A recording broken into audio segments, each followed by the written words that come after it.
जब भी कोई घटना, विषय, मुद्दा या परिवर्तन समाज को कचोटता है, उद्वेलित करता है, तब शुरू होती है एक बहस। पक्ष विपक्ष में चलते हैं तर्क और जन्म लेते हैं विचार। चर्चा, बहस, तर्क वितर्क से लेकर विचार बनने तक का है सफरनामा मूल न्यूज का कार्यक्रम नजरिया। समसामयिक विषयों पर तीखी बहस, नजरिया। स्थानीय मुद्दों पर समाज का उद्वेलन, नजरिया।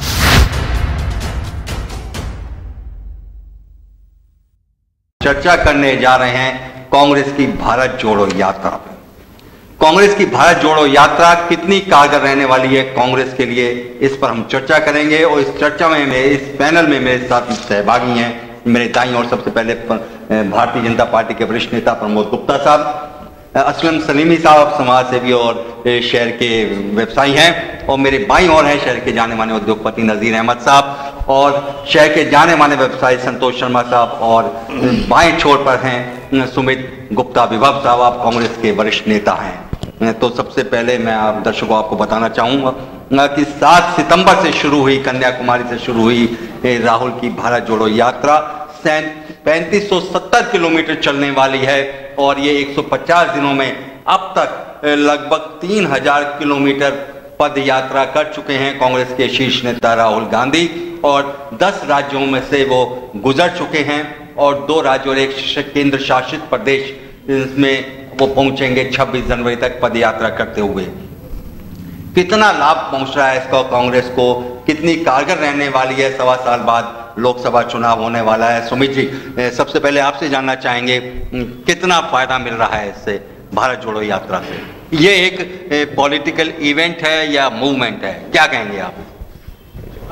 राजीव जी, पहले मैं आपके दूसरे सवाल का जवाब दे देता हूँ। डेफिनेटली कांग्रेस पार्टी का कार्यक्रम है, राहुल गांधी राष्ट्रीय नेता है, और कांग्रेस की अपनी एक विचारधारा है, पॉलिटिकल विचारधारा भी है।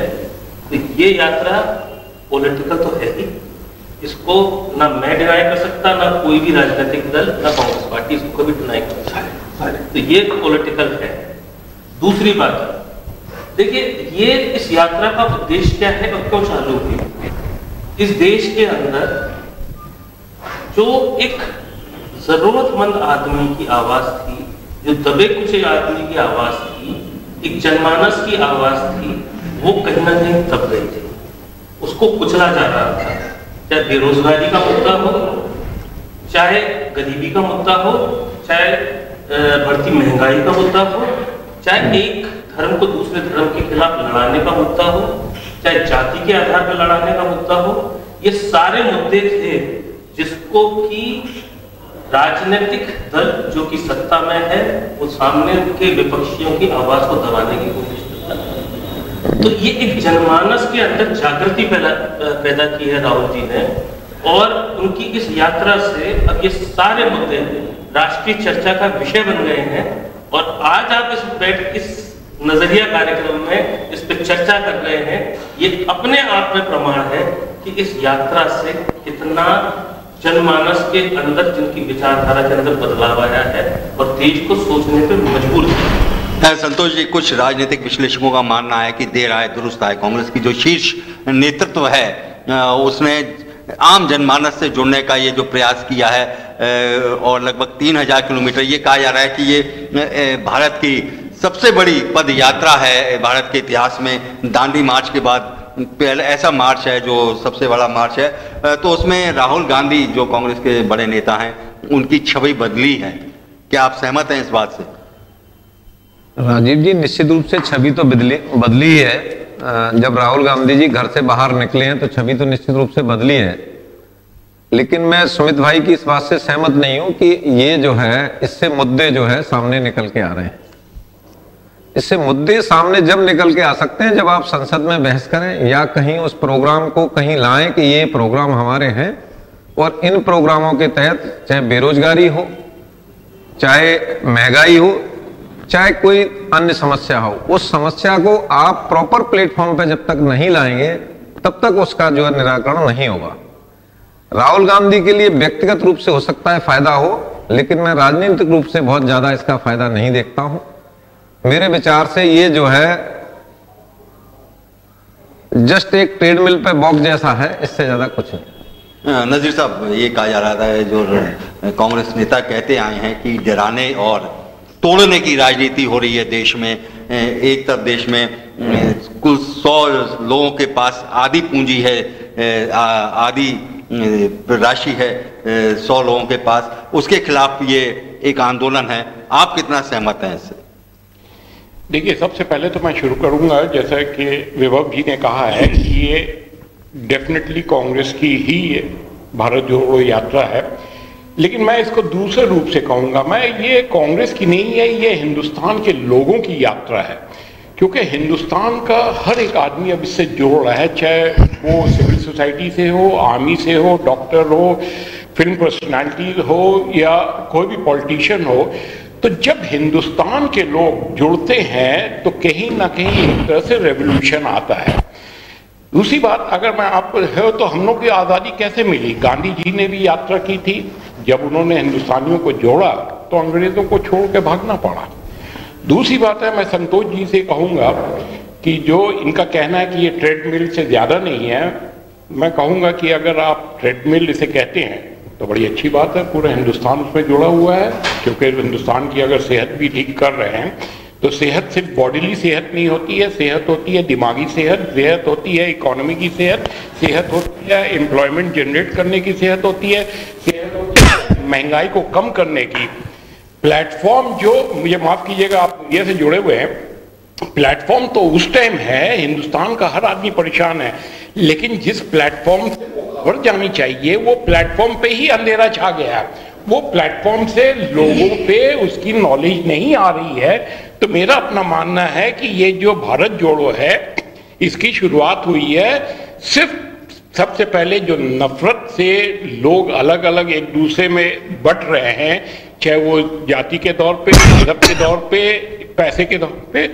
तो मैं कहूँगा कि एक ये जोड़ो जो आपने जो राहुल जी ने जो शुरू किया है, इससे हर एक हिंदुस्तानी, कोई पॉलिटिकली अगर कहीं किसी का अनभक्त हो तो मैं नहीं कह सकता, लेकिन इसमें भारतीय जोड़ रहे हैं। और मेरा अपना मानना है कि इससे न सिर्फ हिंदुस्तान को फायदा होगा, कांग्रेस को तो होगा ही, क्योंकि पॉलिटिकली वो भी चाहते हैं कि भाई आगे जाके उनको फायदा हो। असलम साहब, आप कितना सहमत हैं? डर और नफरत की राजनीति चल रही है इस समय देश में, कांग्रेस का ये आरोप है, हर कांग्रेस नेता का ये आरोप है। देखिए राजीव जी, सबसे पहले मैं आपका धन्यवाद देता हूं कि आपने इतनी एक अच्छी और इस तरह की एक डिबेट रखी है। सबसे पहली बात मेरी इस डिबेट को लेकर ये है कि जिस नाम पर हम डिबेट कर रहे हैं कि भारत जोड़ो, तो मैं जानना चाहता हूं कि भारत टूटा कब है जिसे जोड़ने की आवश्यकता पड़ी। भाई सबसे पहले राहुल गांधी ये क्लियर करें कि भारत कब और किसने तो टूटा, मतलब तोड़ा है। क्या आज भारत टूटा है? भारत तो 1947 में टूटा था। तो क्या राहुल गांधी अपने पुरखों के जो किए हुए अपराध थे उनका भुगतान कर रहे हैं, इसको सुधारने की कोशिश कर रहे हैं? अगर कर रहे हैं तो कन्याकुमारी से कश्मीर क्यों जा रहे हैं? उन्हें इस्लामाबाद, कराची, लाहौर तक जाना चाहिए उस भारत को जोड़ने के लिए। क्या जरूरत पड़ी है कि वो कश्मीर में जाकर रुक जाते हैं? भारत अपने एक जो आज हमारी प्रांति है उसके अंदर कहाँ टूटा है? सबसे पहले तो राहुल गांधी ये क्लियर करें, नंबर 1। नंबर 2 कि कांग्रेस को उससे लाभ क्या होगा? कांग्रेस को जो बची कुची कांग्रेस है, जो मरने के लिए बिल्कुल तैयार बैठी है, उसमें ऐसा है कि मरे में जैसे एक ऑक्सीजन का सिलेंडर लगा देना, उतना कुछ होगा। हाँ, राहुल गांधी को निजी तौर पे लाभ हो सकता है कि उनकी फिटनेस अच्छी हो सकती है इस यात्रा से, इससे ज़्यादा कुछ नहीं। प्रमोद जी, ये कहा कांग्रेस नेताओं का आरोप है कि बीजेपी ने जो लगातार 20 वर्षों से राहुल को इमेच्योर नेता के रूप में प्रोजेक्ट करने की एक्सरसाइज की थी, वो राहुल गांधी ने 100, 125, 110 दिनों में उसको उस पर पानी फेर दिया और वो अब एक मेच्योर नेता के रूप में जनता के सामने आए। मैं भारत जोड़ो यात्रा राहुल गांधी का स्वागत करते हुए और कहना चाहता हूं, स्वतंत्र भारत में लोकतंत्र अत्यंत आवश्यक है। देर से जागे हैं, सत्ता के साथ में विपक्ष का भी मजबूत होना आवश्यक है। मुझे आज तक याद है, भारतीय जनता पार्टी बहुत लंबे समय तक विपक्ष में रही है। हमने विपक्ष की बहुत लंबी राजनीति की है, डंडे खाए हैं, लाठी खाई है, रबड़ की गोलियां खाई हैं, पानी की बौछार खाई है, जेल यात्राएं की हैं और अनेक मुकदमे खाए हैं। और उन सब के कारण से भारतीय जनता पार्टी आज प्रदेश में और अनेक प्रदेशों में सत्ता की राजनीति कर रही है। लेकिन मैं कहना चाहता हूं इन कांग्रेसियों से, इन्होंने सत्ता के सुख में इन्होंने विरोध की राजनीति को भूल गई है। कोतरी भी देश में अच्छा है, स्वतंत्र भारत में और मजबूत लोकतंत्र में अपोजिशन का मजबूत होना बहुत आवश्यक है। लेकिन इतने सुविधा भोगी हो गए कि सड़कों पर दिखाई देना बंद कर दिया, आंदोलन करना बंद कर दिया, मुकदमों से डर रहे हैं, लठ खाने से डर रहे हैं, खून पसीना बहाने से डर रहे हैं, घर बैठ गए हैं, ऐशो आराम की जिंदगी जीने में मशगूल हो गए हैं। राहुल गांधी ने भारत जोड़ो यात्रा की है, तो वो मैं इसलिए स्वागत करता हूं। देरी से आए हैं, ये काम और पहले होना चाहिए था। और दूसरी बात ये कहना, उन्होंने नाम रखा है इसका भारत जोड़ो यात्रा। मेरा इस पर एक कमेंट है कि इसको अगर कहते कांग्रेस जोड़ो यात्रा, क्यों? कांग्रेस टूटती जा रही थी। मैं G20 जिन गुलाम नबी आजाद, आनंद शर्मा जैसे बड़े बड़े चेहरे, कपिल सिब्बल जैसे, मनीष तिवारी जैसे बड़े बड़े चेहरे, और जो कांग्रेस से विमुख होते जा रहे थे, तो सबसे पहले जो हमारे असलम भाई ने बात कही थी, अच्छी लगी मुझे। भारत कहीं नहीं टूटा है। हम तो भारतीय जनता पार्टी के लोग देश की एकता अखंडता पे मरने वाले लोग हैं। हम तो कश्मीर को और पीओके को आज भी इस बात की लड़ाई लड़ रहे हैं, किसी तरीके से पीओ भारत का अंग बनना चाहिए। कश्मीर भी हमारा अभिन्न और अविभाज्य अंग है। हम तो कहते हैं, शान से कहते हैं। मैं तो कश्मीर चुनाव में भी 1 महीने रहा हूं और डंके की चोट पे कहता था कश्मीर भारत की आन बान शान है, भारत का मुकुट है, ताज है, दुनिया की कोई ताकत कश्मीर को भारत से अलग नहीं कर सकती। अब तो पीओके की बात करते हैं। इसलिए ये भारत जोड़ो यात्रा नहीं, ठीक है, कांग्रेस का विजन है, ठीक है, लेकिन मैं इसमें ये कहना चाहता हूं, अगर इसको और अच्छा नाम देना था तो कांग्रेस जोड़ो यात्रा होती तो इसको और ज्यादा लाभ मिलता है। एक तो इस यात्रा का लाभ हुआ, अब जो G23 आपने कहा, G23 ग्रुप कांग्रेस का था, वो अब गायब हो गया। खैर सुमित जी, जो कांग्रेस के थिंक टैंक हैं उनका ये मानना था कि इस यात्रा से जहां कांग्रेस कार्यकर्ताओं को लामबंद किया जा सकेगा, वहीं देश में जो विभाजनकारी राजनीति है, कांग्रेस का जो आरोप रहा है, उसके खिलाफ आम जनता को जागरूक किया जा सकेगा। चलिए, कांग्रेस कार्यकर्ता तो एक्टिव हुआ, वो उत्साहित हुआ, लेकिन जनता के बीच में जो संदेश जाना चाहिए था, उसमें कितनी सफलता मिली है कांग्रेस को? राजीव भाई, पहले आपके सवाल का जवाब देता हूँ। देखिए, जनता इसके साथ जुड़ रही है, और जो आप टीवी पे देख रहे हैं, अब टीवी पे पहले नहीं देख पा रहे थे, अब पिछले 2, 4, 5, 7 दिनों में आप टीवी पे देखना शुरू किए, क्योंकि जब राहुल जी ने मीडिया को आड़े हाथ लिया दिल्ली में, तो मीडिया ने थोड़ा सा उनकी यात्रा को दिखाना शुरू किया। मैं स्वयं भारत जोड़ो यात्रा में जाके आया हूँ। राहुल जी के साथ 2-4 हजार आदमी नहीं, 10-5 हजार आदमी नहीं, 85,000 लाख आदमी चलता है। ये मैंने अपनी आंखों से देखा है, और जिसका कि मेरे साथ प्रमाण है। तो इसके अंदर ये लाख आदमी एक अगर कस्बे में या एक छोटे से शहर से निकल रहे हैं, वहां से निकल रहा है, इतना कांग्रेस का कार्यकर्ता नहीं है। इसका मतलब ये है कि वहां की आम जनता राहुल जी की बात से, राहुल जी की विचारधारा से इत्तेफाक करती है। जहां तक बात भारत जोड़ो यात्रा की है, मैं इस बात से सहमत हूं, भारत कभी टूटा नहीं था, लेकिन जिस प्रकार से भारत के नागरिकों की विचारधारा को तोड़ा जा रहा था, उस विचारधारा पर राहुल जी का प्रहार है। वो विचारधारा को जोड़ने की बात कर रहे हैं। ये भारतीय जनता पार्टी जिस प्रकार से हर विषय को, हर मुद्दे को, हर गंभीर इशू को जो तोड़ती मरोड़ती है, ये तोड़ने मरोड़ने की बात नहीं है। ये आप एक धर्म को, एक संप्रदाय को दूसरे संप्रदाय के खिलाफ कर रहे हैं, आप एक जाति को दूसरी जाति के खिलाफ कर रहे हैं। आप जिस व्यक्ति के पास बहुत ज्यादा पैसा है, उस व्यक्ति को उस व्यक्ति के खिलाफ खड़ा कर रहे हैं जिसके पास कुछ भी नहीं है। ये उस विचारधारा को तोड़ने की बात है। 1 मिनट प्रमोद जी, मैं बात पूरी कंप्लीट कर लूं। दूसरी बात, ट्रेडमिल पर 3500 किलोमीटर पैदल चल के कोई दिखा तो दे मेरे को। और जिस विचारधारा के लोग इसका विरोध करते हैं ना, वो 3500 किलोमीटर गाड़ी में सफर करके दिखा दे, पैदल चलना तो दूर की बात है। 3500 किलोमीटर गाड़ी चलने में जान निकल जाएगी, और उनको मैंने अपने सामने पैदल चलते हुए और उस स्पीड पे चलते हुए देखा है कि अच्छे अच्छे हाँफ जाएंगे।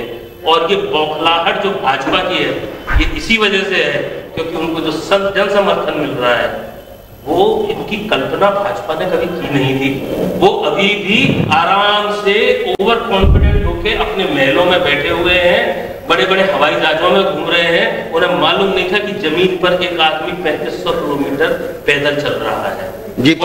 वो हवाई जहाज से दिखाई नहीं देता, वो जमीन पर जो लोग हैं उनको दिखाई देता है कि ये आदमी 3500 किलोमीटर, जिसने जिंदगी अपनी आंख खोली है, तो उसने हिंदुस्तान के पहले परिवार के सदस्य के रूप में आंख खोली थी।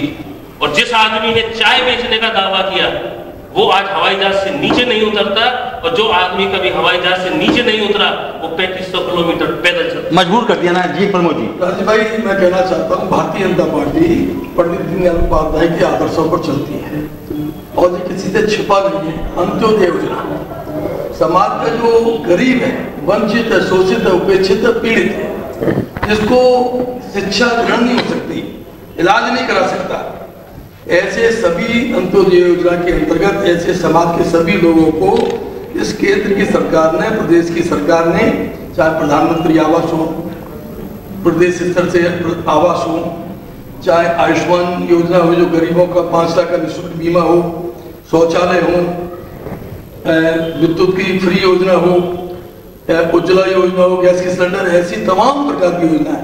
केवल गरीबों का उत्थान किस तरीके से हो, जो डॉक्टर भीमराव अम्बेडकर ने थॉट्स ऑफ अम्बेडकर में कहा था, समाज के गरीब, शोषित, वंचित, उपेक्षित, पीड़ित लोग, और पंडित दीनदयाल उपाध्याय ने कहा था जो अंत्योदय है, समाज के अंतिम पायदान पर बैठा व्यक्ति है।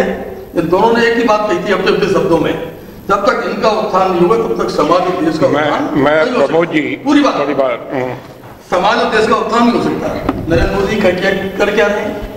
डॉक्टर भीमराव अम्बेडकर के और पंडित दीनदयाल उपाध्याय के शब्दों को, जो गरीब है उनके जीवन के स्तर को सुधारने के लिए पूरा काम करने में लगे हुए हैं, और तभी समाज का और देश का उत्थान होगा। दूसरी बात मैं कहना चाहता हूँ, भारत की पूरी दुनिया के नक्शे पर वो प्रभाव नहीं था, वो छाप नहीं थी, दुनिया के कैलेंडर में भारत का कोई नाम निशान नहीं था।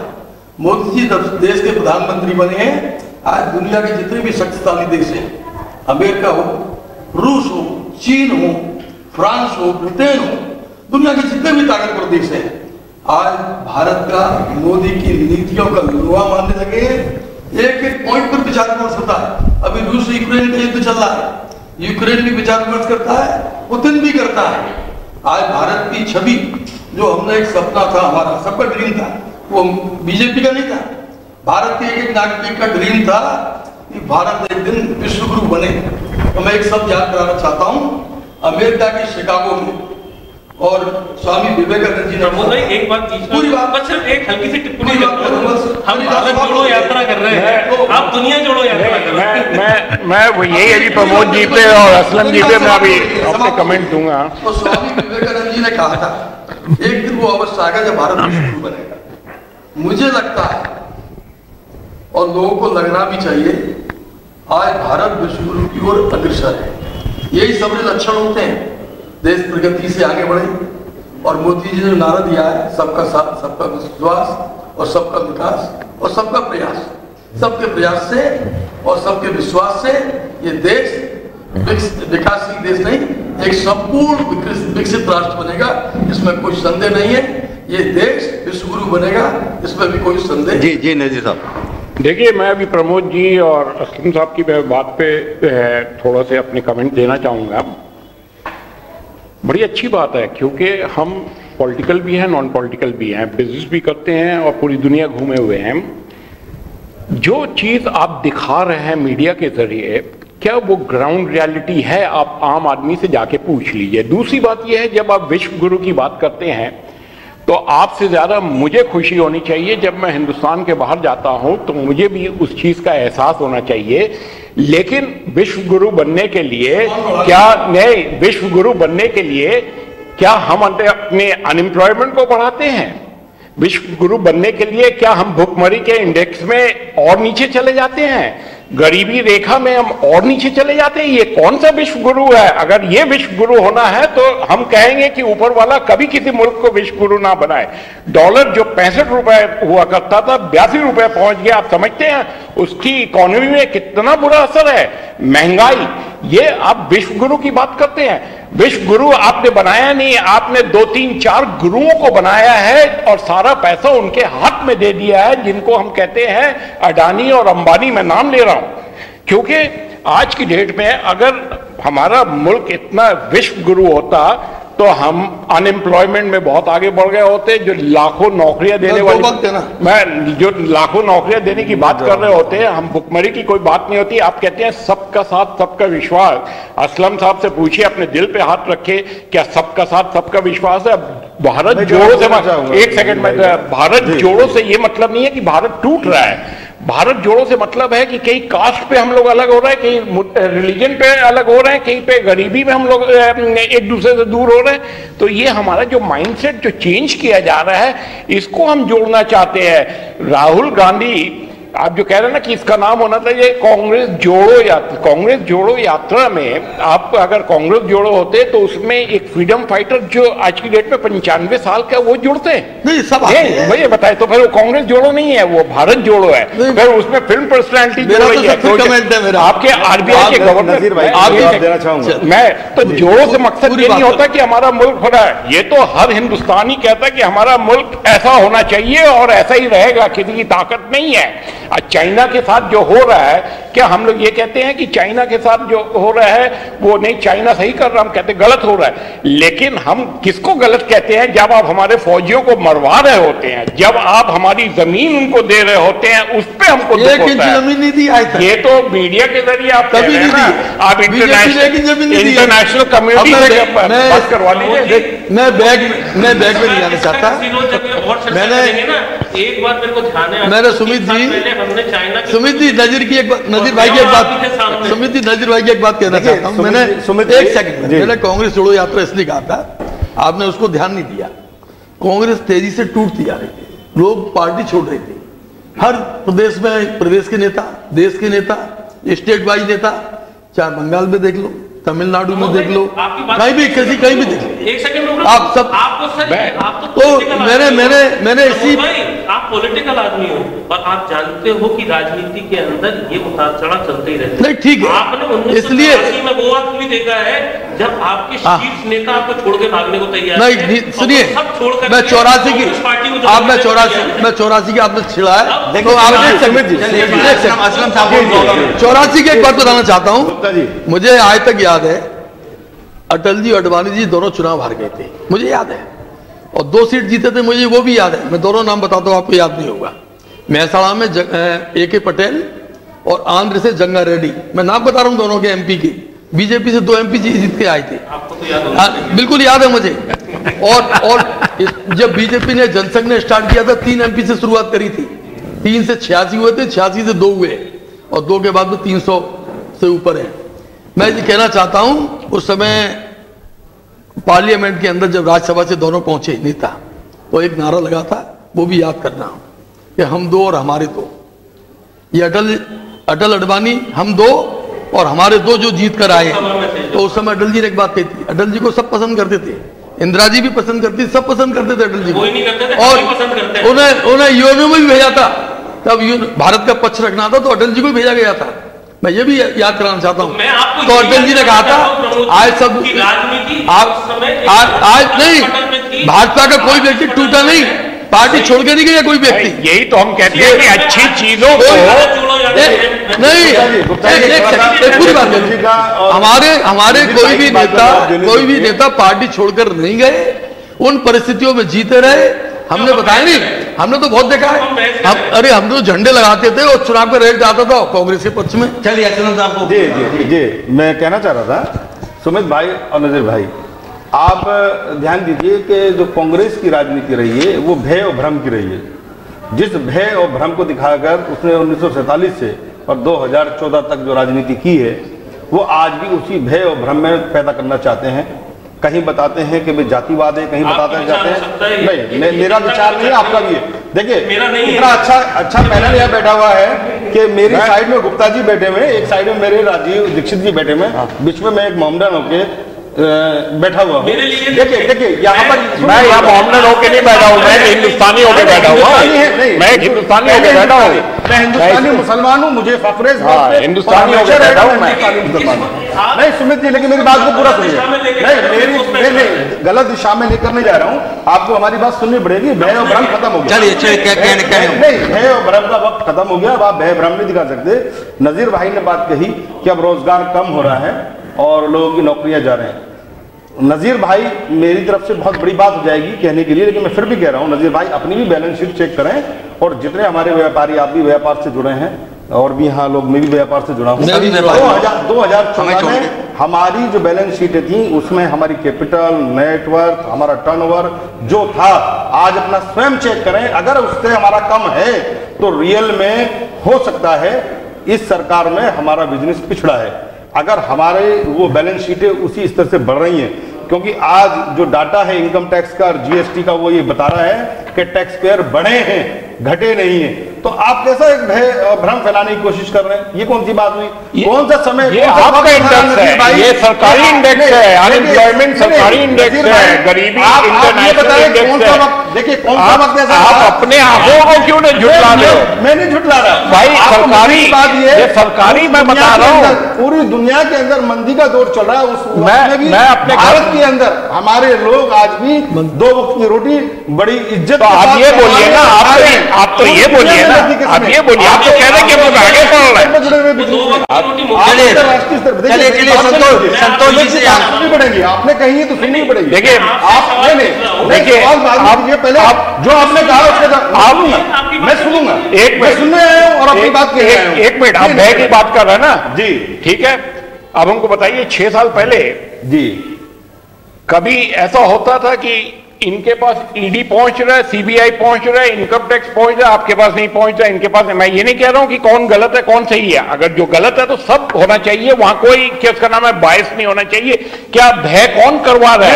अब भय के जरिए तो जिन्होंने उस जमाने जो भ्रष्टाचार किया, सर जिन्होंने उस जमाने में भ्रष्टाचार किया और वो कांग्रेस पार्टी में उस वक्त सम्मिलित थे, आज कांग्रेस की सरकार नहीं है तो आज ईडी भी पहुंचेंगे, आज इनकम टैक्स भी पहुंचेगा। राहुल गांधी को भय लिया जाएगा।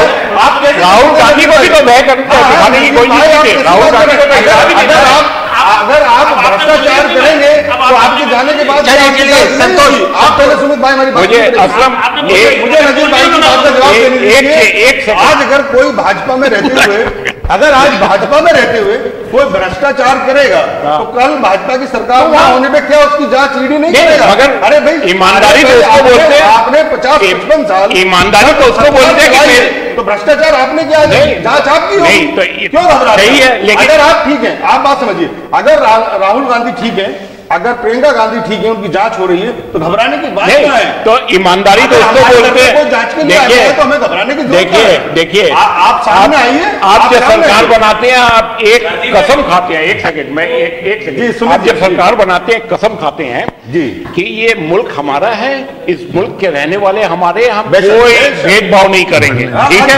तो ईमानदारी ईडी, आप बताइए ईमानदारी से ईडी सीबीआई से आप ये भ्रम फैला रहे हैं।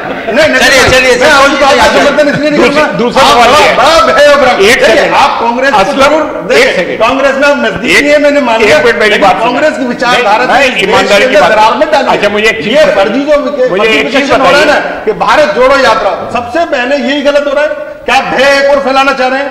मेरा सवाल ये था, सबसे पहले राहुल गांधी ये क्लियर करें कहां से भारत टूटा, किसको तोड़ना, फिर आप नहीं पा रहे हैं। मैं बता रहा हूं 47 में टूटा, नहीं आप उसको जोड़ना चाहते हैं? आप पहले जोड़िए ना, पहले आप जोड़ो का मकसद समझिए, पहले यहाँ मत समझिए। यहाँ पे लिटरेरी जो है लिटरेरी मीनिंग है, कोई ऐसा नहीं है कि आपको पूरी आजादी है, आप उर्दू में कोई खत लिखिए, मुझे पूरी आजादी है, मैं अरबी पढ़ूं, किसने रोका है?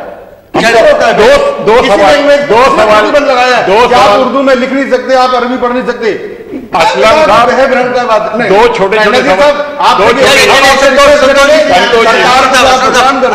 छोटे छोटे सवाल करूंगा। संतोष जी, 3000 किलोमीटर की इस पद यात्रा में राहुल गांधी ने कई सवाल, कई प्रश्न खड़े किए, तो क्या आपकी नजर में जनता उन प्रश्नों से प्रभावित हो रही है जो उन्होंने आरोप लगाए या प्रश्न खड़े किए हैं? तो वो चाहे महंगाई का मुद्दा हो, चाहे वो बेरोजगारी का मुद्दा हो, चाहे वो नफरत का मुद्दा हो, चाहे वो जैसे कि कहा जा रहा है कि आपस में धर्मों को लड़ाने का मुद्दा हो, भय का मुद्दा हो, वो कितना जनता उससे प्रभावित हो रही है? राजीव जी, पहले तो मैं जो राजीव जी की 3500 किलोमीटर यात्रा के बारे में इतना ही कहूँगा कि 3500 किलोमीटर यात्रा करने से बेरोजगारी का मुद्दा हो या जो है भय का मुद्दा हो, यात्रा करने से सॉल्व नहीं होता। मैंने पिछली बार भी कहा, दोबारा फिर अपने शब्दों को दोहरा रहा हूँ, यात्रा करने से वो नहीं होता। और राजीव गांधी भारत जोड़ो यात्रा करें, ठीक बात है, बट भारत जोड़ने में कहाँ वहाँ पे आ रहा है? क्या जो सामाजिक मुद्दे हैं जिनकी चर्चा, जिन पर दोनों लोग ये बहस कर रहे हैं, क्या वो सॉल्व हो रहे हैं क्या राजीव गांधी की यात्रा से? एक सेकंड, क्या वो सॉल्व हो रहे हैं क्या? दूसरे, कांग्रेस मजबूत हो रही है, अच्छी बात है। क्या कांग्रेस मजबूत यात्रा से मजबूत हो रही है क्या? क्या राजीव गांधी के पास विजन है अपने जो साथ के जो लोग हैं बराबर उनके साथ क्या जो? चलिए सुमित जी से जाने एक सेकंड। दूसरी बात, अभी नजीर भाई ने कहा कि जब सेना का जवान वहां मरता है या जवान को जब वो होता है तब हम जो है ये कहते हैं। मोदी की सरकार में मैं इतना कह सकता हूँ, जवानों से मेरी काफी बात होती है, शायद नजीर साहब की कितनी बात हुई मुझे नहीं पता, बट मैं मिलिट्री के बहुत लोगों के साथ रहता हूँ और बहुत ज्यादा उनके टच में रहता हूँ। मैं बताऊंगा तो मैं इतना कह सकता हूँ राजीव भाई कि वो जो है मोदी के राज की प्रशंसा करते हैं और उनका कहना यह है कि बीजेपी सरकार में कंपैरेटिवली कांग्रेस से ज्यादा फ्रीडम है, ज्यादा हम लोगों को जो है चीजें मुहैया हो रही है, चाहे वो लड़ने के हथियार हो चाहे अन्य चीजें हो, सारी चीजों में वो जो है कंपैरेटिवली जो कंपैरिजन में पूछता हूँ दोनों सरकारों का, ऐसा नहीं कई बार। दूसरी बात, जहां तक रहा बेरोजगारी और उसकी बात जो नजीर भाई ने की, उसमें इतना ही कहना चाहूंगा, बेरोजगारी ऑल ओवर वर्ल्ड है, नॉट ओनली इन इंडिया, सिर्फ हिंदुस्तान में नहीं है, सारी जगह ही बेरोजगारी का मुद्दा इस टाइम है। महंगाई है तो सारे उसमें है, और उसके कंपैरेटिवली अगर आप हिंदुस्तान में देखेंगे तो उससे कम है। यूरोप टूट रहा है। अगर आप इंफ्रास्ट्रक्चर वाइज देखें, एक सेकंड प्रमोद जी, अगर इंफ्रास्ट्रक्चर वाइज अगर आप देखेंगे तो हिंदुस्तान को जो 8 साल में जो प्रोग्रेस है वो 70 साल के कंपैरिजन में करें। जैसे यूनिवर्सिटी ले लें तो 70 साल के यूनिवर्सिटियों का नंबर उठा लें, 8 साल का उठा लें, उससे ज्यादा है। हॉस्पिटल्स का उठा लें तो जो पिछले 70 साल के जितने टोटल हॉस्पिटल्स हैं और अभी जो बने हैं उससे ज्यादा है। रोड में मैं खुद काम करता हूँ, रोड इंफ्रास्ट्रक्चर की अगर बात करेंगे, मैं आपको अरुणाचल में जहां आजकल वो चल रहा है चाइना का, उसकी बात कर लें तो पूरा 70 साल का उठा के देख लो, पिछले 8 साल का उठा लें, उससे जस्ट डबल है। तो इसका मतलब ये है कि ये कहीं ना कहीं काम किया तभी तो है, अदरवाइज कहाँ है, एग्जिस्ट कर रहा है चीजें, कोई ऐसे थोड़ी। मैं तो आंकड़ों से बात करूंगा, अगर आप चाहेंगे तो मैं आपको सारे आंकड़े दे सकता हूँ, और उसमें है कोई ऐसा नहीं कि मतलब कोई भी चीज हवा में है। मैं बताऊँ नजीर भाई, एक सेकंड नजीर भाई, ये सारी चीजें ये सरकारी आंकड़ों के ऊपर है। मैं तो यहाँ सरकारी आंकड़ों पढ़े लिखे, हम तो सरकारी मैंने आपको इंटरनेशनल न्यूज होते हैं हम उसके हिसाब से बात करते हैं। मैं जो आपकी बात है ना, मैं जवाब देता हूँ आपको। देखिए, कई सारे बातें हैं जिनका जवाब देना चाहता हूँ। पहली बात तो यह है कि अगर आपको उस यात्रा से आप इत्तेफाक नहीं रखते, उसमें हमें कोई ऐतराज नहीं है, लेकिन उस यात्रा को, एक मकसद को, एक विचारधारा को इस तरीके से डिमीन मत करिए। आपके अंदर, इस देश के अंदर हमेशा से परंपरा रही है, अपनी विचारधारा को हम अपने तरीके से देख सकते हैं, रख सकते हैं, और हम अपनी विचारधारा को फॉलो कर सकते हैं। आपको नहीं समझ में आती, हम आपको कभी नहीं कहेंगे कि आप जबरदस्ती पकड़ के संतोष जी कभी नहीं ले जाऊंगा कि आप मेरे साथ भारत जोड़ो यात्रा पे चले जाओ, या नहीं, मेरे को समझ में आएगा मेरे को, अगर आप दिल से इत्तेफाक रखते हो। दूसरी बात, देखिए, किसकी किससे संपर्क है, किसने किससे क्या कन्फाइड किया, मेरे को नहीं पता।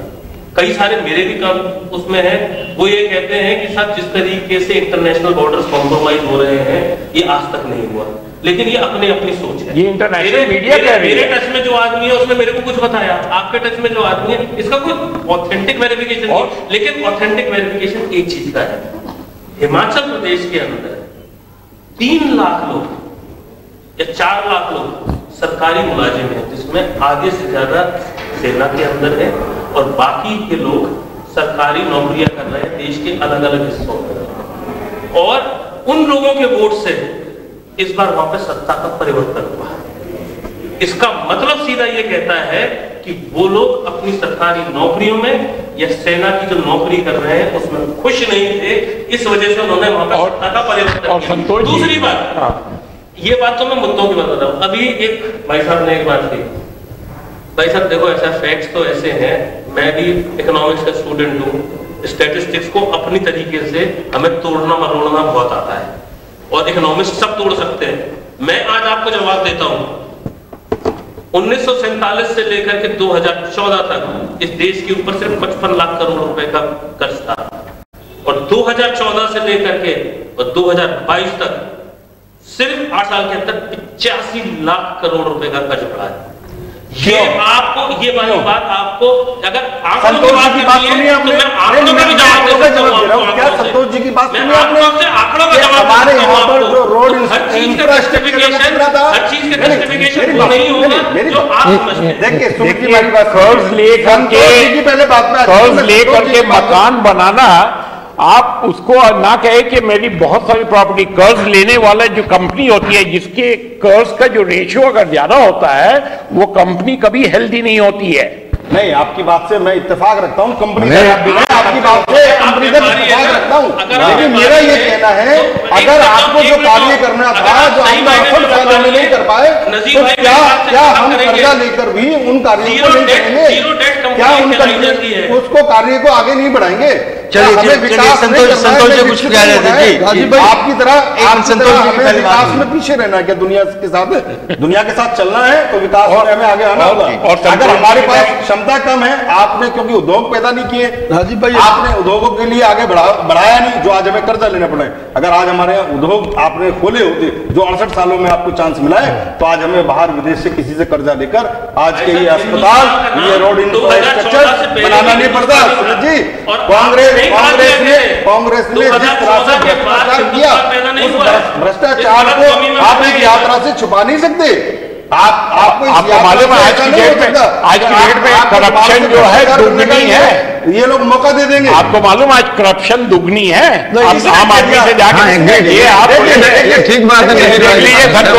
संतोष जी में अग्री कर रहे हैं कि नहीं कर रहे भाई? जो हकीकत है, हकीकत से मुंह मत बोलिए। देखिए, जहां विकास होगा वहां काम होगा। अच्छा, एक बात बताइए, कौन सा करप्शन करता कौन है? सरकार नहीं कर रही, सरकार नहीं कर रही, सरकार नहीं कर रही करप्शन। कल जो नेता भ्रष्टाचार करते थे, आज नेता भ्रष्टाचार नहीं, करप्शन कौन से? एग्रीड, बट ब्यूरोक्रेसी तो कर रही है ना। अरे ब्यूरोक्रेसी तो कर रही है ना, कौन उसको रोकेगा? नहीं, उसको घोटाले देखिए, तो कर ले, मकान तो बने, हिसाब लेंगे। अगर आज कांग्रेस से हिसाब लिया जा रहा है तो ब्यूरोक्रेसी से भी एक दिन हिसाब लेंगे। ये मोदी जी की सरकार है, बताइए एक सेकंड, ये मोदी जी की सरकार है। बीजेपी किस मुद्दे पे आई है? इंडिया अगेंस्ट करप्शन के अगेंस्ट, यही तो था। खत्म करेंगे और आज तो नहीं कर दी, हमारे यहाँ छत पे चढ़ने की जीने की कमी है, हम चढ़ नहीं पा रहे, हम पहले से नीचे से नींव तोड़ देंगे। 10 लाख रुपए 15 लाख रुपए तो खाते में। चलिए मूल विषय पे राजीव भाई, यूं ही नहीं पहुंच जाएंगे। ये मैं ये कहना चाहता हूँ, करप्शन की बात आई है तो मुझे बोलना पड़ेगा। मुझे आपने देखा जितने भी यात्रा पे करते हैं करप्शन, अब ये आ गया विष्णु, अब असलम साहब ने करप्शन की बात की थी नजीर भाई, पकड़ नहीं पा रहे। भ्रष्टाचार का मुद्दा छिड़ा है। देश में जितने भी बड़े घोटाले हुए, 2G, कॉमनवेल्थ, चीनी, कोयला, सब वो सब कांग्रेस के टाइम में हुए। अगर विपक्षी हम कहते हैं बीजेपी घोटाला कर रही है तो लाओ, 14 से लेके और अब तक एक भी घोटाला किसी नेता के नाम में नहीं आया है। कोई भी घोटाला नहीं आया अभी तक।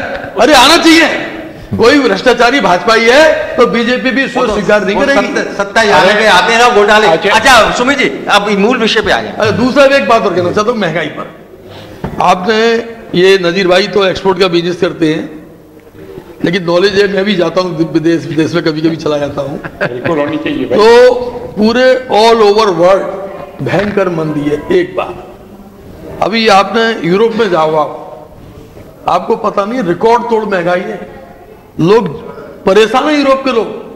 अमेरिका में तेजी, यूरोप में, पूरे यूरोप में भयंकर तेजी है, लोग हाहाकार मचा हुआ पूरे देश में।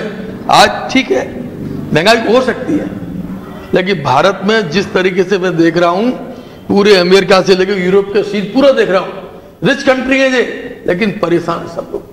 भारत में अभी इतनी मारामारी नहीं है, बहुत कंट्रोल किया गया। सहमत आपसे। सुमित जी, ये माना है जो दक्षिण में एक जो कांग्रेस की इस कवायद का एक मकसद ये भी था कि विपक्षी दलों को लामबंद करना, विपक्षी दलों को अपने छतरी के नीचे एकजुट करना, क्या उसमें कोई सफलता मिल रही है? ऐसा कुछ दिखाई नहीं दिया है। राजीव भाई देखिए, ऐसा है कि विपक्ष एकजुटता हिंदुस्तान में एक बहुत ही गंभीर विषय रहा है सन 1947 से। बीच में एक आध जो एक्सपेरिमेंट्स हुए भी हैं, तो आपको मालूम है उनका हश्र क्या हुआ है।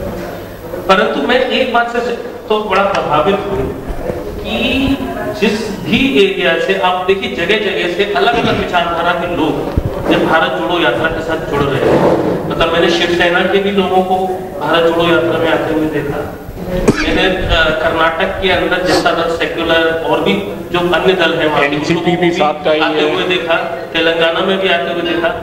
मैं बागपत में था, मैंने बागपत के अंदर राष्ट्रीय लोकदल और दो और पार्टी थी, उनके लोगों को झंडे के साथ उस यात्रा में शामिल होते हुए देखा। देखिए, बड़े जो राजनीतिक दल है, अगर आप अखिलेश जी की बात करें या मायावती जी की बात करें, तो उनकी अपनी राजनीतिक मजबूरियां हैं, वो यात्रा का विरोध नहीं कर पा रहे हैं। यात्रा का विरोध करना और यात्रा में जुड़ना, क्योंकि जुड़ इसलिए नहीं पा रहे क्योंकि उनकी अपनी राजनीतिक मजबूरी है। पर मैं उनसे कहता हूं, अगर आप समर्थन नहीं कर रहे तो विरोध तो करके दिखाओ, क्योंकि वो मुद्दा ऐसा है, वो विचारधारा ऐसी है कि उसका विरोध नहीं कर सकते। चलिए प्रमोद जी, अब ये अंतिम उसमें हम जा रहे हैं। यदि बात करें 2019 लोकसभा चुनाव की, तो भारतीय जनता पार्टी को 38% वोट मिला था और 62% वोट उसके विरोध में था, जिसमें हम कांग्रेस का हिस्सा 20% था। वो अन्य राजनीतिक दलों की बात करें तो वो लगभग 20% भी नहीं ले पाए थे बाकी के राजनीतिक दल। अब जो ये कांग्रेस की मुहिम चली है, ये जो यात्रा चली है, यात्राओं ने बहुत से राजनीतिक दलों का इतिहास बदला है, देश का राजनीतिक भूगोल बदला है। तो ये माना जाए, यदि विरोधी एक हो गए तो कहीं ना कहीं भारतीय जनता पार्टी के लिए खतरे की घंटी होगी। जैसा मैंने प्रारंभ से ही कहा, राहुल जी की भारत जोड़ो यात्रा में राहुल जी का वो व्यक्तिगत लाभ होगा, उनकी पार्टी को भी लाभ हो सकता है, उनके कार्यकर्ताओं में भी चेतना आ सकती है। लेकिन साथ के साथ मैंने ये भी कहा था, ये भारत जोड़ो यात्रा वोटों में कितनी कन्वर्ट होगी, ये विषय दूसरे देखने का है। और दूसरा जो आपने कहा कि सभी विपक्षी दल एक हो जाएंगे और राहुल गांधी जी के नेतृत्व में भारतीय जनता पार्टी का सामना कैसे करेंगे, तो मेरा इसमें मानना ये है, मुझे अभी भी लगता है देश की राजनीति में, जैसे कि राहुल जी ने सबको न्योता भेज रहे हैं, सबको अपनी भारत जोड़ो यात्रा में आमंत्रण भेज रहे हैं, पत्र लिख के आमंत्रण भी जा रहे हैं। यूपी में भी गया है, अखिलेश जी को भी गया है, मायावती को भी गया है, जयंत को भी गया है। जिस प्रदेश से गुजर रहे हैं उन प्रदेशों में सब नेताओं को जा रहा है, सबको यात्रा में जा रहा है। लेकिन अभी भी देश में, मैं तो नीतीश जी की बात करता हूँ, क्योंकि सबसे बड़े विपक्षी तो मैं उन्हीं को मान रहा हूँ आजकल। नीतीश जी तक शामिल नहीं हो पाई यात्रा में, ठीक है, समर्थन मिलता है। और मैंने फिर भी कहा है, एक स्वतंत्र भारत में एक मजबूत लोकतंत्र के लिए विपक्ष का होना अत्यंत आवश्यक है, और पार्टी को ये काम करना चाहिए, करना भी चाहिए। लेकिन मुझे लगता नहीं है कि ये सभी विपक्षी दल राहुल जी के नेतृत्व में और बीजेपी का मुकाबला कर पाएंगे। बीजेपी इस समय भारत की नहीं, दुनिया की सबसे बड़ी पार्टी है। चलिए और एक बात मैं खत्म कर रहा हूं, ये लोग अभी हवा में हैं। भारतीय जनता पार्टी का बूथ स्ट्रक्चर पर संगठन खड़ा हुआ है। मैं बता दूं, आपको जानकारी दे दूं, हमारी जो 21 की कमेटी है बूथ की, ये जानकारी के लिए तुमको बता रहा हूं, एक अध्यक्ष, एक महामंत्री, 2 उपाध्यक्ष, 2 मंत्री, 15 सदस्य। और इससे भी बड़ी बात अब जो होने जा रही है, पहले पन्ना प्रमुख तक हमने बनाए हैं, अब पन्ना की समिति बन रही है 6 लोगों की, उसमें एक पन्ना प्रमुख होगा। संगठन की एक्सरसाइज है ये नहीं, मैं इसलिए कहना चाह रहा हूं, ये सब अब हवा में नहीं है, ये जमीन पर हो रहा है। ऐसा कोई घर नहीं है जिससे भारतीय जनता पार्टी कार्यकर्ता सीधा नहीं जुड़ा है।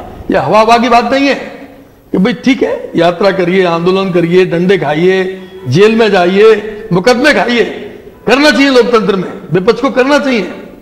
सत्ता में सरकार चलाना है, देश को प्रदेश को मजबूत करना है, दुनिया के नक्शे पर भारत को आगे ले जाना है, ये हमारा काम है।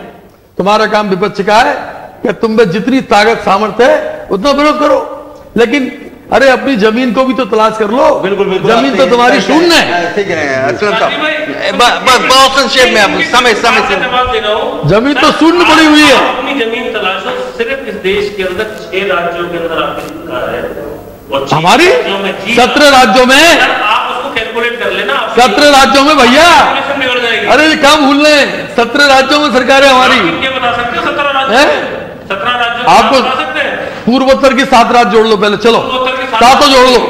अरे क्या मैं तुम्हें 17 ही ना रहा हूँ, पार्टनर है। समय सीमा जोड़ लो। आप क्या मानते हैं कि इस राजनीतिक यात्रा का यूपी, उत्तराखंड, दूरगामी प्रभाव मध्य प्रदेश, कर्नाटक, मेरी राय में, अभी सब 17 मेरी राय में राजीव जी, राहुल गांधी की पद यात्रा कांग्रेस की अंतिम यात्रा होगी। चलिए तो नजीर साहब, देखिए, मैं संतोष जी की बात कहूँगा कि भाई यात्रा से कोई फायदा नहीं है, मैं नहीं मानता, क्योंकि ये पद यात्रा थी, मैंने ये कहा सिर्फ यात्रा से फायदा नहीं, जिससे हिंदुस्तान को आज़ादी मिलेगी। तो मेरा अपना मानना है कि जो मुद्दे लेकर के कांग्रेस चली है उससे जनता डेफिनेटली इंप्रेस हो रही है। हालांकि ये जरा प्रीमेच्योर है, मैं कहना है कि इसमें वोट बैंक में कितना तब्दील होगा। प्रमोद जी की मैं इस बात की तारीफ करूंगा कि जो इन्होंने कहा है कि भाई जमीनी जो ताकत है ना, ये ज्यादा ऑर्गेनाइज्ड है, इसमें कोई शक नहीं है, उसमें हम लोग को मजबूत होना पड़ेगा, तभी जाके जो राहुल गांधी की जो मेहनत है उससे हम कोई ना कोई रिजल्ट ले। दिस पॉइंट जी संतोष जी, बहुत अच्छा। देखिए, मैंने ये नहीं कहा कि राहुल गांधी जी की पदयात्रा से कोई फर्क नहीं पड़ेगा, मैंने कहा सिर्फ पदयात्रा से फर्क नहीं पड़ेगा, मैंने कहा जो जमीनी दूसरी चीजें हैं उनको नजीर भाई देखना पड़ेगा। दूसरा मेरा कहना यह है, मैं प्रमोद भाई की बात से सहमत हूं, मैं इतना कहना चाहूंगा कि बीजेपी जहां अपने सारे कैंडिडेट डिसाइड कर चुकी है, वहां कांग्रेस अभी इंटरनल वर्किंग ही नहीं है कुछ जो है, तो राहुल गांधी को सबसे पहले अपनी इंटरनल वर्किंग करनी पड़ेगी, अपना एग्जिस्टेंस देखना पड़ेगा। ये मैं पहले भी कहा, दोबारा कह रहा हूँ, वो जब अपना ये डिसाइड कर लें पहले कि जाना किस दिशा में है, मुद्दे क्या हैं हमारे, जो अभी तक जो है कंफ्यूजन बहुत है कांग्रेस में, पहले उससे बाहर आना पड़ेगा, उन्हें जमीनी मेहनत करनी पड़ेगी, अपना जो बौद्धिक स्तर है उनके लोगों का उसे उस स्तर पर लाना तैयार करना पड़ेगा। यहाँ सिर्फ मोदी से लड़ाई है, बाकी अदर सारी पार्टियां अलग हैं। जो अभी सुमित भाई ने कहा कि लोकदल के आ गए या ये आ गए, निश्चित रूप से आ जाएंगे, आगे भी आ जाएंगे, आगे और जहां जाएंगे राहुल गांधी निश्चित रूप से आ जाएंगे, बट वो आने के बाद वोट में कन्वर्ट नहीं होंगे। आप समझे ना, इसलिए कन्वर्ट नहीं होंगे कि वो उसके साथ भीड़ तो दिखाना चाहेंगे जो दूसरी पार्टी वाले, लेकिन जब वोट आएगा तब वो लोग नहीं खड़े होंगे वहां पर, है ना। तो इसलिए आवश्यक है कि पहले उन्हें अपना घर जाके और उसको मजबूत करके जब वो लाएं। निश्चित रूप से कांग्रेस पार्टी दूसरी पार्टी है उसकी जो है, और उसका मजबूत होना लोकतंत्र के लिए अत्यावश्यक है। विपक्ष अगर मजबूत नहीं होगा तो निश्चित रूप से सरकार जो है फिर कैसी निरंकुश होगी। बिल्कुल सही कह रहे हैं आप जी। सुमित जी, देखिए, मैं संतोष जी की और प्रमोद भाई की एक बात से सहमत हूं। देखिए, कहीं ना कहीं गलतियां हमारे से हुई होंगी, जिसकी वजह से जनता ने हमारे को सत्ता से दूर किया, और फिर दोबारा भी हमें सत्ता में मिला है, तो इसके लिए हमारी कहीं ना कहीं कमियां हैं और हमें उनको डेफिनेटली दुरुस्त करना पड़ेगा। संकट और उसमें बहुत बड़ा विषय है, मैं इस बात से सहमत हूँ पूरी तरीके से। पर देखिए, होता क्या है कि हमेशा सिर्फ संगठन या हम जब इन बातों पे उलझ के रह जाते हैं, इस देश के अंदर एक विचारधारा भी होती है, और आपका जो पब्लिक जब वोट करती है ना, वो परसेप्शन पे वोट करती है। वो ये वोट करके, मैं आज की तारीख में गारंटी कर सकता हूँ, मैं स्वयं चुनाव लड़ा हूँ, नजीर भाई भी चुनाव लड़े हुए हैं, हम लोग ये जानते हैं, इस देश के अंदर कोई ऐसा ठेकेदार नहीं है जो ये गारंटी कर सके कि मैं 50 वोट गारंटी आपको दूंगा। गारंटी किसी के पास नहीं होती, सिर्फ एक परसेप्शन से वोट पड़ता है, एक विचारधारा से वोट पड़ता है। पब्लिक उस समय क्या निगाह देख रही है उससे वोट पड़ता है, उनका नेता क्या बोल रहा है या उसके नेता को पब्लिक किस निगाह से देख रही है। जो 2014 में हुआ, तो उसके अंदर पब्लिक को ऐसा लगा। चलिए, आपको उम्मीद रखनी चाहिए, बिल्कुल। सुमित भाई, की वोटर्स कभी खत्म नहीं होते हैं। के बाद जो राजनीतिक यात्राएं चर्चा में आई और जिन्होंने भूगोल बदला, राजनीतिक भूगोल बदला, परिदृश्य बदला, उसमें एक थी रथ यात्रा। अब जो दूसरी यात्रा चर्चा में है वो है भारत जोड़ो यात्रा। अब देखना यह है कि ये भारत जोड़ो यात्रा यानी ये पद यात्रा राजनीतिक परिदृश्य पे कितना प्रभावी रहने वाली है, ये आगामी वक्त ही बताएगा। आपसे फिर मुलाकात होगी किसी नए विषय पे, नए पैनल के साथ। तब तक के लिए आगे दीजिए नमस्कार। आप लोग हमारे स्टूडियो में आए, बहुत बहुत धन्यवाद। जब भी कोई घटना, विषय, मुद्दा या परिवर्तन समाज को कचोटता है, उद्वेलित करता है, तब शुरू होती है एक बहस। पक्ष विपक्ष में चलते हैं तर्क और जन्म लेते हैं विचार। चर्चा, बहस, तर्क वितर्क से लेके विचार बनने तक का है सफरनामा मूल न्यूज का कार्यक्रम नजरिया। समसामयिक विषयों पर तीखी बहस, नजरिया। स्थानीय मुद्दों पर समाज का उद्वेलन, नजरिया।